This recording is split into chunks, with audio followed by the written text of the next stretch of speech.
Shalom, selamat pagi, salam sejahtera bagi kita semua. Saudara-saudara, saya percaya bahwa setiap kita saat pagi hari ini bangun dalam kondisi yang baik dan diberkati oleh Tuhan, dan kita semua siap untuk melaksanakan segala tugas dan tanggung jawab kita di sepanjang hari ini. Tema renungan kita pada pagi hari ini adalah kekuatan baru. Dalam berita, baik itu di surat kabar ataupun di televisi ataupun di media sosial, kita sering mendengar ada orang-orang yang kemudian mengambil keputusan-keputusan yang keliru, keputusan-keputusan yang berani, keputusan-keputusan yang salah karena alasan-alasan sepele. Bahkan ada orang-orang yang kemudian melakukan bunuh diri misalnya, karena putus cinta atau karena tidak bisa membayar hutang atau karena mereka diejek dan sebagainya.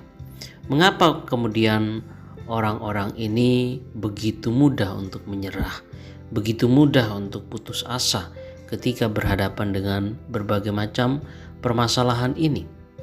Banyak penyebabnya, saudara.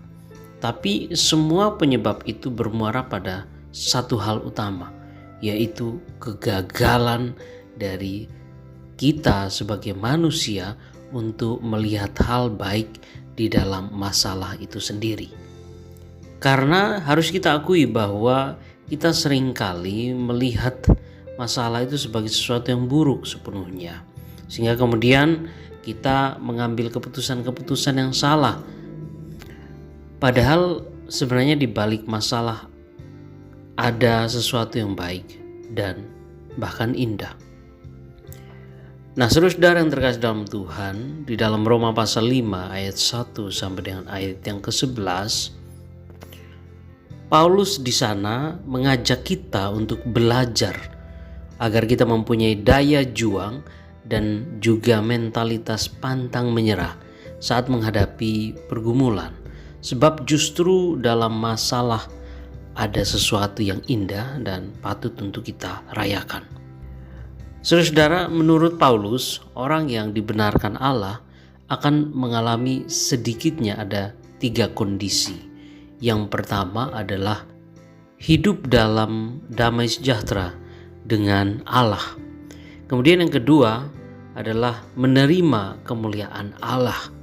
Dan yang ketiga adalah dapat bermegah dalam kesengsaraan.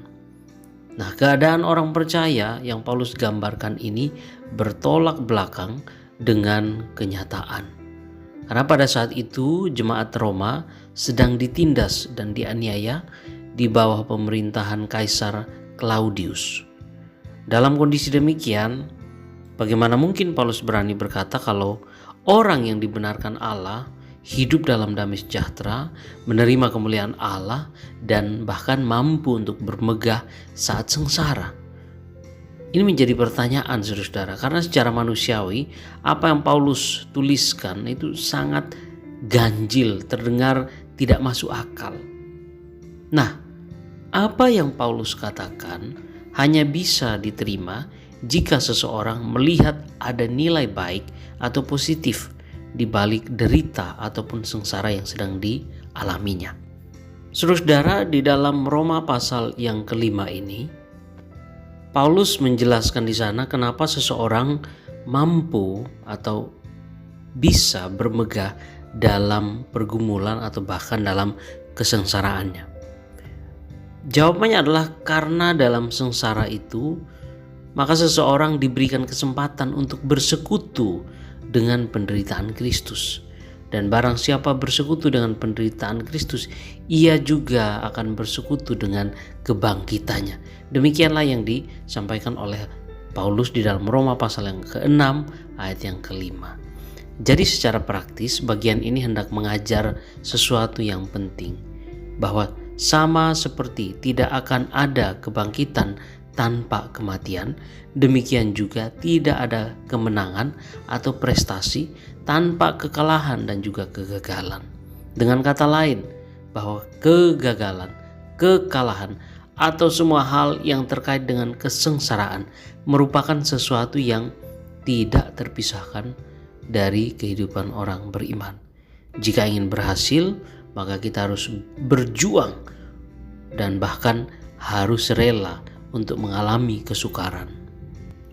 Selain itu, saudara, Paulus juga menjelaskan bahwa dalam kesengsaraan yang dihadapi, seseorang akan terdorong untuk bersungguh-sungguh mencari Allah dan berjuang mengatasi masalah. Kesungguhan ini kemudian membuat dia tahan banting. Dan orang yang seperti ini adalah orang yang punya pengharapan yang kuat kepada Tuhan. Dan pengharapan ini menurut Paulus tidak akan pernah mengecewakan. Pertanyaannya, mengapa pengharapan itu tidak mengecewakan? Apa dasarnya? Dasarnya adalah kasih Allah dalam Kristus. Karena Ia rela mati untuk kita, yang sebenarnya tidak berhak untuk menerimanya. Yesus rela mati untuk manusia, meski sebenarnya tidak ada dasar yang bisa menjelaskan tindakan kasih-Nya. Atas dasar inilah kemudian Paulus meyakinkan jemaat yang ada di Roma maupun kita sekalian agar terus melihat hal positif di balik setiap pergumulan dan juga penderitaan kita, sehingga kita dapat terus berharap kepada Kristus. Pengharapan inilah yang akan membuat kita semakin kuat dan mampu untuk mengatasi pergumulan, penderitaan, kesengsaraan, dan juga segala sesuatu yang menyusahkan kita sekalian. Kiranya Tuhan senantiasa menyertai memberkati kita di sepanjang hari ini. Amin.